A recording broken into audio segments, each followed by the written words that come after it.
Olá, sou Virgínia, você está no canal de Artesanato, sejam todos muito bem-vindos ao meu canal. É sua primeira vez aqui? Deixa eu te pedir uma coisinha, se inscreve aí, ativa o sininho, assim você não perde um só vídeo, nós postamos vídeos todos os dias. Deixa seu like, porque isso ajuda muito para o nosso crescimento. E não se esqueça de me seguir lá nas minhas redes sociais, que eu estarei por lá te aguardando. Hoje, gente, eu falei para vocês que ia trazer a segunda parte, né, do nosso painel junino. Tô trazendo, porém não é o boneco sanfoneiro, como eu falei para vocês. Não dei conta de preparar todo o boneco e resolvi fazer as peças mais simples hoje e trago amanhã o boneco sanfoneiro, tá? Então hoje eu vou trazer um balão e a fogueira. Tudo isso aqui vai fazer parte do nosso painel junino. Então fica aí que nós já voltamos. Sem mais delongas, roda a vinheta.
vocês acharam? Olha a minha fogueira, que coisa mais linda.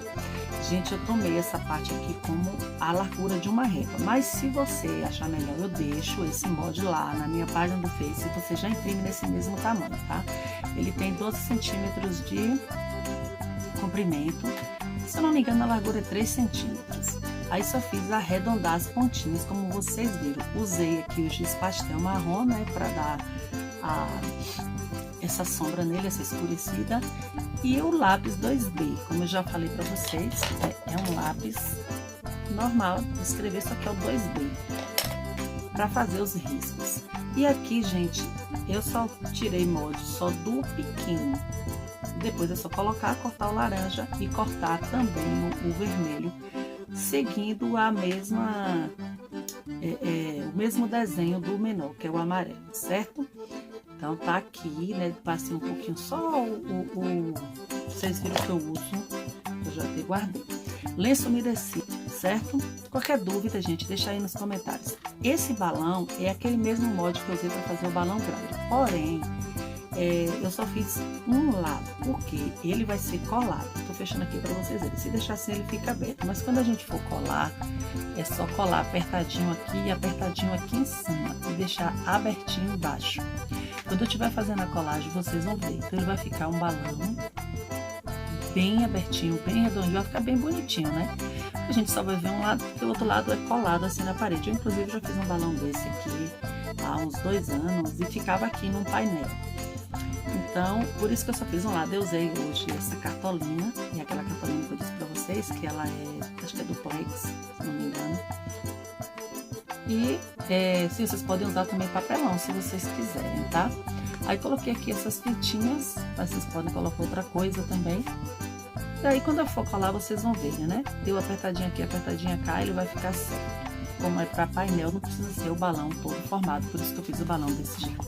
Então, precisando de molde, arrasa nos comentários que eu deixo na minha página no Face. Vocês vão imprimir, fazer do mesmo tamanho que eu fiz e vai dar tudo muito certo. Agora eu gostaria de agradecer a todos que ficaram comigo até esse momento. Você que vem todos os dias, deixa seu like, compartilha meus vídeos. Muito obrigada quem tá chegando. Seja bem-vindo, pessoal. Super beijo no coração de todos e até a próxima.